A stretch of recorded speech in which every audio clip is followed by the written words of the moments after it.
വിശ്വാസികൾക്കെതിരെ സർക്കാർ യുദ്ധം പ്രഖ്യാപിച്ചിട്ടില്ലെന്ന് മുഖ്യമന്ത്രി പിണറായി വിജയൻ. എല്ലാ വിഭാഗം വിശ്വാസികൾക്കും പ്രവർത്തന സ്വാതന്ത്ര്യം വേണമെന്ന നിലപാടാണ് സർക്കാരിനുള്ളതെന്നും അദ്ദേഹം പറഞ്ഞു. ശബരിമല പ്രക്ഷോഭം തുടങ്ങിയത് ജാതി മേധാവിത്വം ഉള്ളവരാണെന്നും അദ്ദേഹം കൂട്ടിച്ചേർത്തു.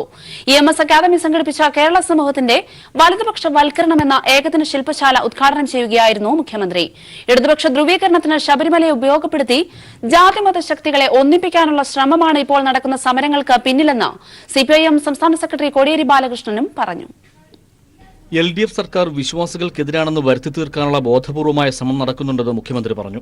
അത് ഇടതുപക്ഷത്തിനെതിരെയുള്ള നീക്കത്തിന്റെ ഭാഗമാണ്. വിശ്വാസികൾക്കെതിരെ ആരെങ്കിലും യുദ്ധം പ്രഖ്യാപിച്ചിട്ടുണ്ടോ? CPIMന്റെ ശക്തി എടുത്ത് പരിശോധിച്ചാൽ മഹാഭൂരിപക്ഷം വിശ്വാസികളല്ലേ. അവർക്കെതിരെ യുദ്ധം പ്രഖ്യാപിച്ചുകൊണ്ടാണോ CPIM പോകുന്നത്? എല്ലാ വിശ്വാസികൾക്കും നമ്മുടെ നാട്ടിൽ പ്രവർത്തന സ്വാതന്ത്ര്യം വേണം എന്ന മട്ടിൽ ശക്തമായി ഇടപെടുന്ന നിലയാണല്ലോ ഇവിടെ സ്വീകരിച്ചിട്ടുള്ളത്. ശബരിമല വിധി സ്ത്രീകളുടെ അവകാശത്തിന്റെ വിധി കൂടിയാണ്. ഫ്യൂഡൽ മേധാവിത്വത്തിന്റെ ഗൂഢലക്ഷ്യങ്ങൾ തിരിച്ചറിഞ്ഞ് ശക്തമായ ഇടതുപക്ഷ ആശയങ്ങൾ ഉയർത്തിക്കൊണ്ടുവരണമെന്നും മുഖ്യമന്ത്രി പറഞ്ഞു. ശബരിമലയിൽ സ്ത്രീകൾ പ്രവേശിക്കാൻ പാടില്ലെന്ന 91 ഹൈക്കോടതി വിധി തെറ്റായിരുന്നുവെന്ന് സുപ്രീം കോടതി വിധിയോടെ ബോധ്യമായിരിക്കുകയാണ്. അന്നത്തെ വിധി ബോധപൂർവമുള്ളതായിരുന്നുവെന്നും മുഖ്യമന്ത്രി ചൂണ്ടിക്കാട്ടി. 1991 വരെ ഈ പറഞ്ഞ പ്രശ്നമില്ലല്ലോ.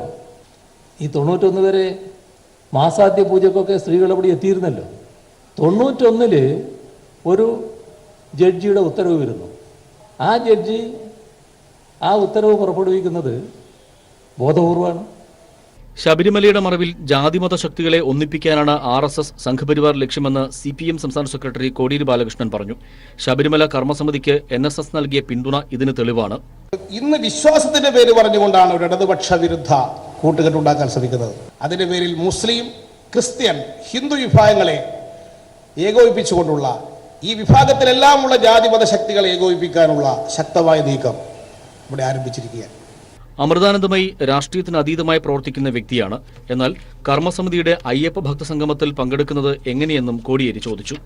അമൃതാനന്ദമയി മഠം രാഷ്ട്രീയത്തിന് അതീതമായി പ്രവർത്തിക്കേണ്ട ഒരു മഠമാണ്. ഉത്തരേന്ത്യ സംസ്ഥാനങ്ങളുടെ അതേ അവസ്ഥ കേരളത്തിലും വന്നുചേരും. ഇത്തരം മഠങ്ങളാണ് ഉത്തരേന്ത്യ സംസ്ഥാനങ്ങളിൽ ആത്മീയമായി പ്രവർത്തിക്കുന്ന ആൾ ദൈവങ്ങളാണ് പല സംസ്ഥാനങ്ങളിലും രാഷ്ട്രീയത്തിൽ ഇടപെട്ടുകൊണ്ടിരിക്കുന്നത്. അതേ അവസ്ഥ കേരള രാഷ്ട്രീയത്തിൽ ഉണ്ടാക്കാനുള്ള ചുവടുവെപ്പുകൾ ഇവിടെ നടന്നുകൊണ്ടിരിക്കുകയാണ്. ശില്പശാലയിൽ CPIM കേന്ദ്ര കമ്മിറ്റി അംഗം MV ഗോവിന്ദൻ മാസ്റ്റർ അധ്യക്ഷനായിരുന്നു. വിവിധ വിഷയങ്ങളിൽ CPIM പൊളിറ്റ് ബ്യൂറോ അംഗം MA ബേബി, സംസ്ഥാന സെക്രട്ടേറിയറ്റ് അംഗം P Rajeev, doctor R Gopinath, doctor KP Aravindan, doctor NK Jayakumar, N Sukanya, doctor KK Ganesh എന്നിവർ പ്രബന്ധങ്ങൾ അവതരിപ്പിച്ചു. News bureau, Thiruvananthapuram. സെക്രട്ടേറിയറ്റ് പടിക്കൽ BJP നടത്തിവന്ന സമര നാടകത്തിന് ഗത്യന്തരമില്ലാതെ തിരശ്ശീല വീണു. സെക്രട്ടേറിയറ്റ് പടിക്കൽ ഗാന്ധിയൻ ഗോപിനാഥൻ പിള്ള PK കൃഷ്ണദാസിന് നാരങ്ങാനീര് നൽകിയാണ് സമരം അവസാനിപ്പിച്ചത്. അതേസമയം കണ്ണിൽ പൊടിയിടാൻ അടുത്ത ഘട്ടം സമരം പ്രഖ്യാപിച്ചിരിക്കുകയാണ് BJP. ഇതിനിടെ യുവമോർച്ച യോഗത്തിലെ വിവാദ പ്രസംഗത്തിൽ ഉറച്ചു നിൽക്കുന്നുവെന്ന് BJP അധ്യക്ഷൻ ശ്രീധരൻ പിള്ള വ്യക്തമാക്കി.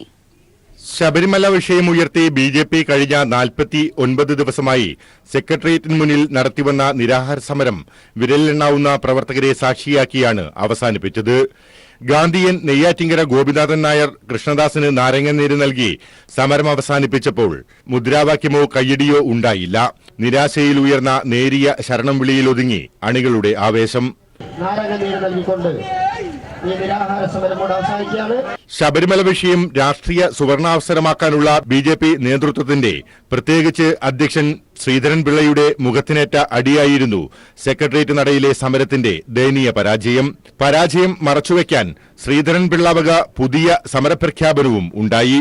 സമരത്തിന്റെ 6ാം ഘട്ടമായി ജനസമ്പർക്ക യജ്ഞസമരമെന്ന് ശ്രീധരൻപിള്ള പ്രഖ്യാപിച്ചപ്പോൾ കഴിഞ്ഞ 5 ഘട്ട സമരം ഏതെന്ന് തിരിച്ചറിയാൻ കഴിയാത്ത അമ്പരപ്പിലായിരുന്നു പ്രവർത്തകർ. ഒപ്പം ശബരിമല വിഷയം രാഷ്ട്രീയ സുവർണാവസരമാണെന്ന തന്റെ മുൻ നിലപാട് ശ്രീധരൻപിള്ള ആവർത്തിക്കുകയും ചെയ്തു.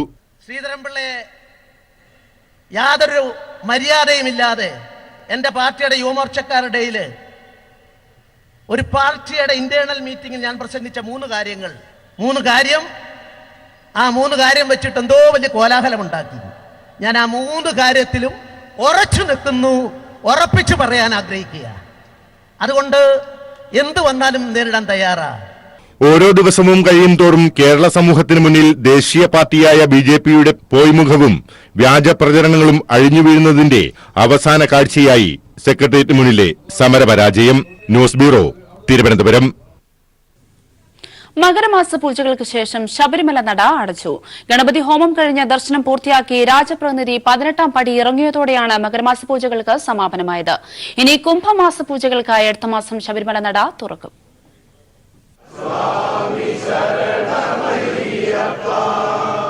മണ്ഡല മകരവിളക്കുത്സവം അവസാനിച്ച് മകരമാസ പൂജയ്ക്ക് നട തുറന്നപ്പോഴും സന്നിധാനത്ത് വലിയ ഭക്തജന തിരക്കാണ് അനുഭവപ്പെട്ടത്. ഇന്നലെ രാത്രി ഹരിവരാസനം പാടി നടയടച്ചതോടെ ഭക്തർക്കുള്ള ദർശനം അവസാനിച്ചിരുന്നു. തുടർന്ന് ഇന്നു പുലർച്ചെ നട തുറന്ന് ഭസ്മാഭിഷേകം നടത്തി അയ്യപ്പനെ യോഗദണ്ഡം ധരിപ്പിച്ച് പന്തളം രാജപ്രതിനിധിക്ക് ദർശനം നൽകി. ശേഷം മേൽശാന്തി ക്ഷേത്രത്തിന്റെ നടയടച്ച് ശ്രീകോവിലിന്റെ താക്കോൽ പന്തളം രാജകുടുംബാംഗത്തിനെ ഏൽപ്പിച്ചു. തുടർന്ന് 18ാം പടി ഇറങ്ങിയ രാജാവ് ഇനിയുള്ള ഒരു വർഷത്തേക്ക് പൂജയ്ക്കുള്ള ചിലവിനായി കിഴിപ്പണവും താക്കോലും ദേവസ്വം മാനേജരെ ഏൽപ്പിച്ചു. പിന്നീട് തിരുവാഭരണവുമായി മലയിറങ്ങി. നിലവിലെ ശബരിമല മേൽശാന്തി VN വാസുദേവൻ നമ്പൂതിരിയും മാളികപ്പുറം മേൽശാന്തി MN നാരായണൻ നമ്പൂതിരിയും പുറപ്പെടാ ശാന്തിമാരായി ഇനിയുള്ള ഒരു വർഷം മലയിൽ തന്നെയുണ്ടാകും.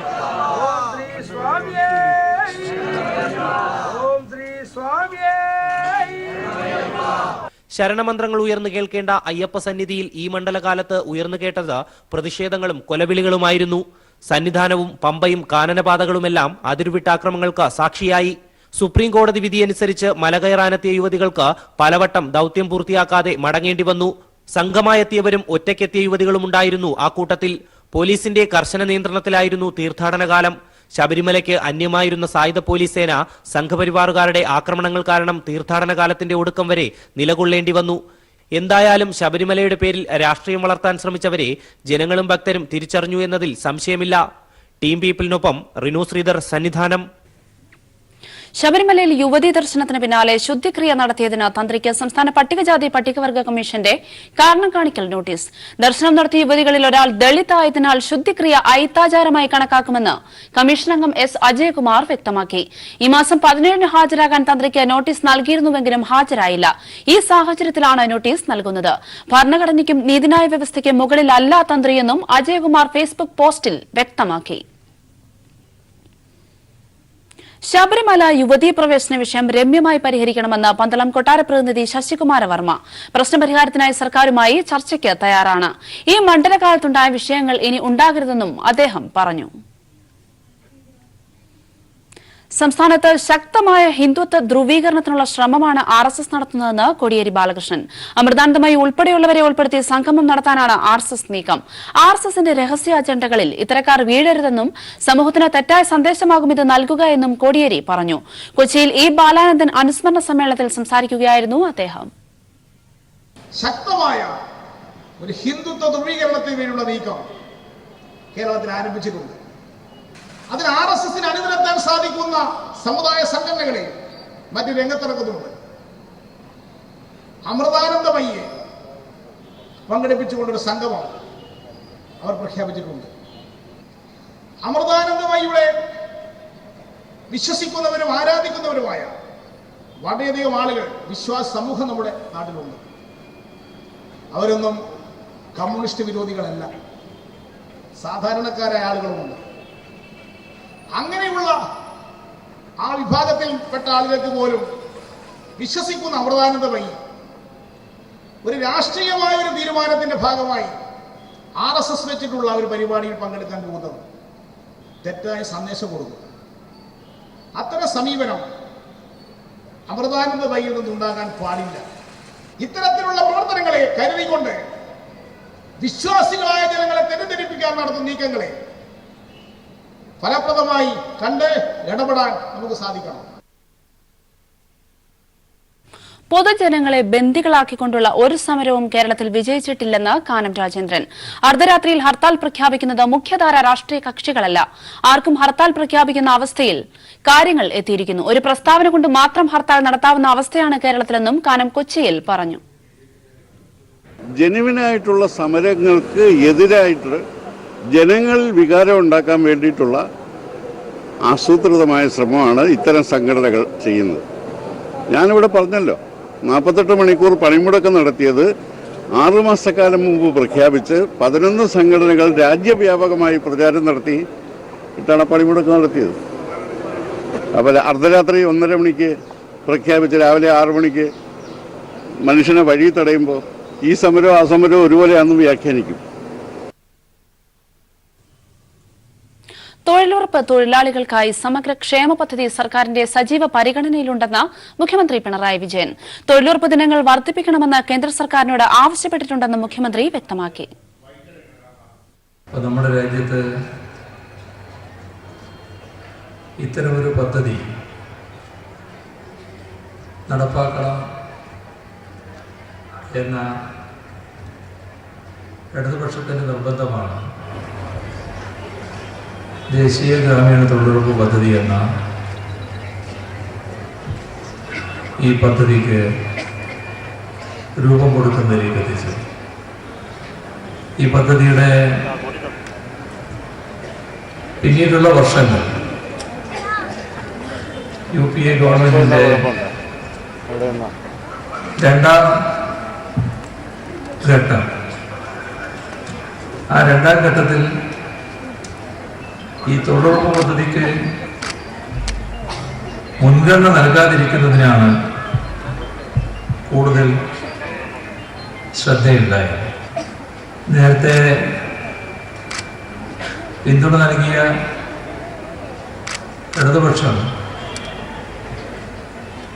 ആ സർക്കാരിന് തുറന്ന് പിന്തുണ നൽകാൻ കഴിയാത്ത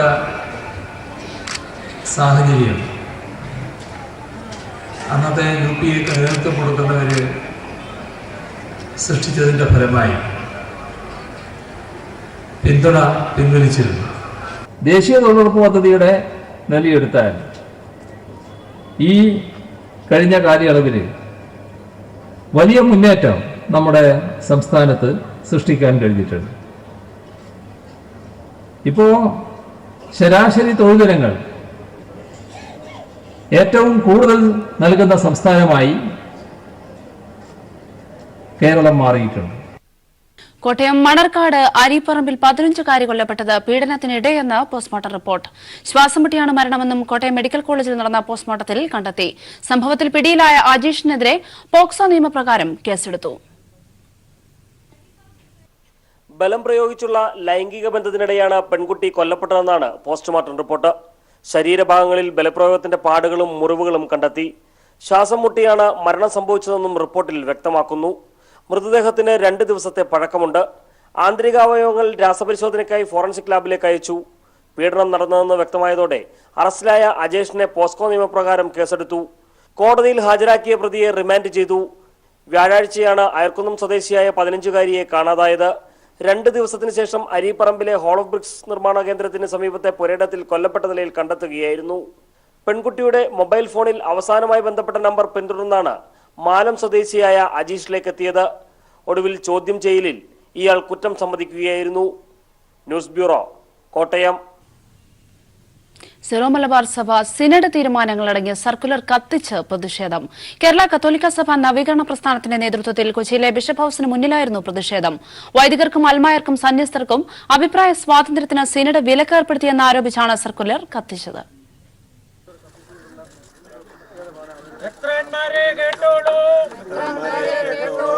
ഞങ്ങൾ നിങ്ങളുടെ അടിമകളല്ല.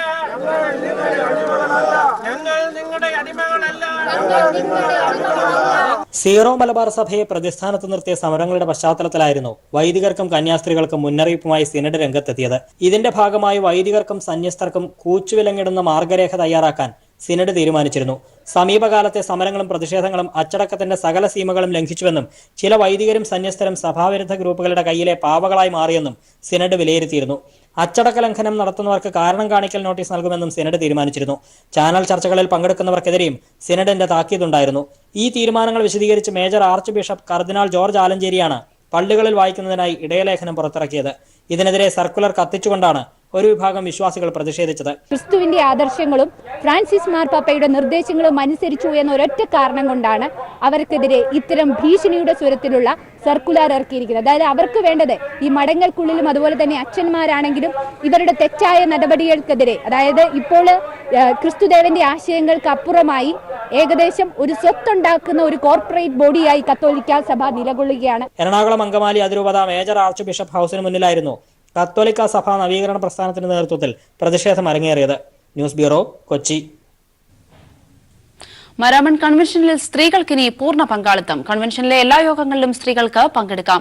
സ്ത്രീകളെ പങ്കെടുപ്പിക്കാനായി രാത്രി യോഗങ്ങൾ ഒഴിവാക്കി. 124ാമത് മാരാമൺ കൺവെൻഷന്റെ രാത്രിയോഗങ്ങളിലെ സമയക്രമങ്ങളിൽ മാറ്റം വരുത്തിയാണ് സഭാധ്യക്ഷൻ സർക്കുലർ പുറത്തിറക്കിയിരിക്കുന്നത്.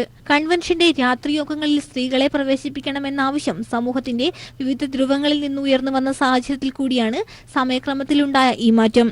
മാർത്തോമ സഭയുടെ പരമാധ്യക്ഷൻ ഡോക്ടർ ജോസഫ് മാർത്തോമോ മെത്രാപ്പൊലീത്ത പള്ളികളിൽ വായിക്കാൻ അയച്ച സർക്കുലറിലാണ് ഇക്കാര്യങ്ങൾ വ്യക്തമാക്കിയിരിക്കുന്നത്. പമ്പ മണൽപ്പുറത്ത് ഫെബ്രുവരി 10 മുതൽ 17 വരെയാണ് ഈ വർഷത്തെ മാരാമൺ കൺവെൻഷൻ നടക്കുന്നത്.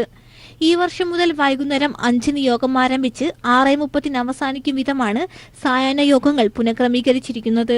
കഴിഞ്ഞ വർഷം വരെ 6:30 ആരംഭിക്കുന്ന രാത്രിയോഗം 8:30 വരെ നീണ്ടുനിന്നിരുന്നു. മാരാമൺ കൺവെൻഷന്റെ രാത്രിയോഗങ്ങളിൽ സ്ത്രീകളെ പ്രവേശിപ്പിക്കണമെന്ന ആവശ്യം കഴിഞ്ഞ വർഷം ഉയർന്നു വന്നിരുന്നു. പക്ഷേ സഭ ഇക്കാര്യം അംഗീകരിച്ചിരുന്നില്ല. കേരളത്തിലെ രാഷ്ട്രീയ സാമുദായിക മേഖലകളിലെ നിലവിലെ സ്ഥിതിഗതികളുടെ പശ്ചാത്തലത്തിൽ കൺവെൻഷൻ ആഴ്ചയിലെ പ്രോഗ്രാം എപ്പിസ്കോപ്പൽ സിനഡിലെ അംഗങ്ങളോടും ഇക്കാര്യങ്ങൾ ആലോചിച്ചാണ് പുനഃക്രമീകരണം നടത്തിയത്. എല്ലാ ദിവസവും രാവിലെ പൊതുയോഗം ഉച്ചയ്ക്ക് 12 മണിയോടുകൂടിയും ഉച്ച കഴിഞ്ഞുള്ള പൊതുയോഗം 2-നും ആരംഭിച്ച് 3:30 അവസാനിക്കും. വ്യാഴം, വെള്ളി, ശനി ദിവസങ്ങളിൽ പന്തലിൽ നടന്നു വന്നിരുന്ന യുവവേദി യോഗങ്ങളും തിങ്കൾ, ചൊവ്വ ദിവസങ്ങളിലെ കുടുംബവേദി യോഗങ്ങളും വൈകുന്നേരം 4 മുതൽ 5 വരെ കോഴഞ്ചേരി മാർത്തോമ പള്ളിയിലേക്കും മാറ്റിയിട്ടുണ്ട്. സായാഹ്ന യോഗങ്ങളിൽ പങ്കെടുക്കാൻ വരുന്നവർ പന്തലിനുള്ളിൽ പ്രവേശിച്ച് യോഗത്തിൽ പങ്കെടുക്കാൻ പ്രത്യേകം ശ്രദ്ധിക്കണമെന്നും ചെറുകൂട്ടങ്ങളായി മണൽപ്പുറത്ത് കൂടിയിരിക്കാൻ അനുവദിക്കുന്നതല്ല എന്നും സർക്കുലറിൽ വ്യക്തമാക്കിയിരിക്കുന്നു. News bureau, Pathanamthitta. പൊതു തെരഞ്ഞെടുപ്പിനൊരുങ്ങി തെരഞ്ഞെടുപ്പ് കമ്മീഷൻ. അടുത്ത മാസം 28-ന് മുൻപായി ഉദ്യോഗസ്ഥരെ സ്ഥലം മാറ്റണമെന്നാവശ്യപ്പെട്ട സംസ്ഥാനങ്ങൾക്ക് കേന്ദ്ര തെരഞ്ഞെടുപ്പ് കമ്മീഷൻ ഉത്തരവ് നൽകി. മാർച്ച് 2-ാം വാരം പൊതു തെരഞ്ഞെടുപ്പ് തീയതികൾ പ്രഖ്യാപിക്കുമെന്നാണ് സൂചന. തെരഞ്ഞെടുപ്പിന് നേതൃത്വം നൽകുന്ന ഉദ്യോഗസ്ഥരെ സ്വന്തം ജില്ലകളിൽ നിന്ന് മാറ്റണമെന്നാവശ്യപ്പെടുന്ന ഉത്തരവാണ് കേന്ദ്ര തെരഞ്ഞെടുപ്പ് കമ്മീഷൻ സംസ്ഥാനങ്ങൾക്ക് നൽകിയിരിക്കുന്നത്. പൊതു തെരഞ്ഞെടുപ്പ് തീയതി പ്രഖ്യാപനത്തിനു മുമ്പുള്ള ആദ്യ നടപടികളിലൊന്നാണ് ഉദ്യോഗസ്ഥരെ ക്രമീകരിക്കൽ. സ്ഥലം മാറ്റിയ ശേഷം മാർച്ച് ആദ്യവാരം അന്തിമ റിപ്പോർട്ട് നൽകണമെന്നും ഉത്തരവിൽ ആവശ്യപ്പെടുന്നു. ഒരേ സ്ഥലത്ത് 3 വർഷത്തിലധികമായി ജോലി ചെയ്യുന്ന ഉദ്യോഗസ്ഥരെയും മാറ്റണം. ജില്ലാ തെരഞ്ഞെടുപ്പ് ഉദ്യോഗസ്ഥർ, അഡീഷണൽ ജില്ലാ മജിസ്ട്രേറ്റുമാർ, ഡെപ്യൂട്ടി കളക്ടർമാർ, ബ്ലോക്ക് വികസന ഓഫീസർമാർ തുടങ്ങിയവരുൾപ്പെടെയുള്ളവർ ഉത്തരവിന്റെ അധികാര പരിധിയിൽ വരും. ക്രിമിനൽ കേസിൽ ഉൾപ്പെട്ട ഉദ്യോഗസ്ഥരെ തെരഞ്ഞെടുപ്പ് ജോലികൾക്ക് നിയോഗിക്കുന്നത് കമ്മീഷൻ തടഞ്ഞിട്ടുണ്ട്. ആന്ധ്രാപ്രദേശ്, അരുണാചൽ പ്രദേശ്, ഒഡീഷ, സിക്കിം സംസ്ഥാനങ്ങളുടെ കാലാവധിയും ലോക്സഭാ തെരഞ്ഞെടുപ്പിന്റെ സമയത്താണ് പൂർത്തിയാവുക. മാർച്ച് 2-ാം വാരം തെരഞ്ഞെടുപ്പ് തീയതികൾ പ്രഖ്യാപിക്കുമെന്നാണ് നിലവിലെ സൂചന. കഴിഞ്ഞ തവണ 9 ഘട്ടമായി നടത്തിയ പൊതുതെരഞ്ഞെടുപ്പ് ഇത്തവണ 7 തവണയായി ചുരുങ്ങാനും സാധ്യതയുണ്ടെന്ന് തെരഞ്ഞെടുപ്പ് കമ്മീഷൻ ഓഫീസ് വൃത്തങ്ങൾ അറിയിക്കുന്നു. News bureau, Delhi. വരാനിരിക്കുന്ന തെരഞ്ഞെടുപ്പിലൂടെ ഇന്ത്യയിൽ ഫാസിസത്തിന് തുടർച്ചയില്ലാതാക്കണമെന്ന് എഴുത്തുകാരൻ NS മാധവൻ. ഭരണഘടനയെ തകർക്കാനാണ് മനുവാദികൾ ശ്രമിക്കുന്നതെന്നും NS മാധവൻ പറഞ്ഞു. പുരോഗമന കലാ സാഹിത്യ സംഘം കണ്ണൂരിൽ സംഘടിപ്പിച്ച സാംസ്കാരിക സംഗമത്തിൽ സംസാരിക്കുകയായിരുന്നു NS മാധവൻ. ജനുവരി മുതൽ മെയ് വരെയുള്ള സമയം രാജ്യത്തിന്റെ ഭാവിക്ക് ഏറെ നിർണായകമായിരിക്കുമെന്നും ജാഗ്രതയോടെ നിൽക്കേണ്ട കാലമാണിതെന്നും NS മാധവൻ ഓർമ്മിപ്പിച്ചു. BJPക്ക് അധികാര തുടർച്ച ഉണ്ടായാൽ അത് രാജ്യത്തെ നാശത്തിലേക്ക് തള്ളിയിടും. സമത്വം പ്രദാനം ചെയ്യുന്ന മഹത്തായ ഭരണഘടനയെ തകർക്കുകയാണ് ബ്രാഹ്മണീയ ശക്തികളുടെ ലക്ഷ്യം. കേരളത്തിൽ ഇപ്പോൾ നടക്കുന്ന ശബരിമല വിഷയം ഇതിന് തെളിവാണെന്നും NS മാധവൻ ചൂണ്ടിക്കാട്ടി. ഇന്ത്യയുടെ സമൂഹ വ്യവസ്ഥിതിയുമായിട്ട് പോരടിച്ചു നിൽക്കുന്ന ഒരു വലിയ ആശയ സംഹിതയാണ് ഈ ഭരണഘടന. ഈ ഭരണഘടനയാണ് ഇന്നും ഉയർത്തുന്ന എല്ലാ പ്രശ്നങ്ങൾക്കും മൂല കാരണമെന്ന് ബ്രാഹ്മണവാദികളും മനുവാദികളും പറയുന്നത്. അതിന് ഏറ്റവും അടുത്ത ഉദാഹരണം ശബരിമല പ്രശ്നം തന്നെയാണ്. കേരളത്തിൽ നവോത്ഥാനം സാധ്യമാകുന്നതിൽ ജാതി പ്രസ്ഥാനങ്ങൾ മുഖ്യ പങ്ക് വഹിച്ചു. ജാതി നവീകരണ പ്രസ്ഥാനങ്ങൾ സ്ത്രീ സമത്വം എന്ന ആശയത്തിന് മുന്തിയ പരിഗണന നൽകിയിരുന്നുവെന്നും NS മാധവൻ ചൂണ്ടിക്കാട്ടി. വിരിയട്ടെ മാനവികതയുടെ 100 പൂക്കൾ എന്ന മുദ്രാവാക്യവുമായാണ് പുരോഗമന കലാസാഹിത്യ സംഘം സാംസ്കാരിക സംഗമം സംഘടിപ്പിച്ചത്. നവോത്ഥാന മൂല്യങ്ങൾക്കും ഭരണഘടനയ്ക്കും എതിരെ കടന്നാക്രമണങ്ങൾ രൂക്ഷമായ സന്ദർഭത്തിലായിരുന്നു ഇത്തരമൊരു പരിപാടി. News bureau, Kannur. കണ്ണൂർ വിമാനത്താവളത്തിൽ നിന്നും കൂടുതൽ സർവീസുകൾക്കായി സർക്കാർ ശക്തമായ സമ്മർദ്ദം ചെലുത്തി വരികയാണെന്ന് മുഖ്യമന്ത്രി പിണറായി വിജയൻ. കേന്ദ്ര അനുമതികൾ ലഭ്യമാക്കുന്നതിനാവശ്യമായ ശ്രമങ്ങൾ തുടരുകയാണെന്നും കിയാൽ ഓഹരി ഉടമകളുടെ വാർഷിക യോഗത്തിൽ മുഖ്യമന്ത്രി വ്യക്തമാക്കി.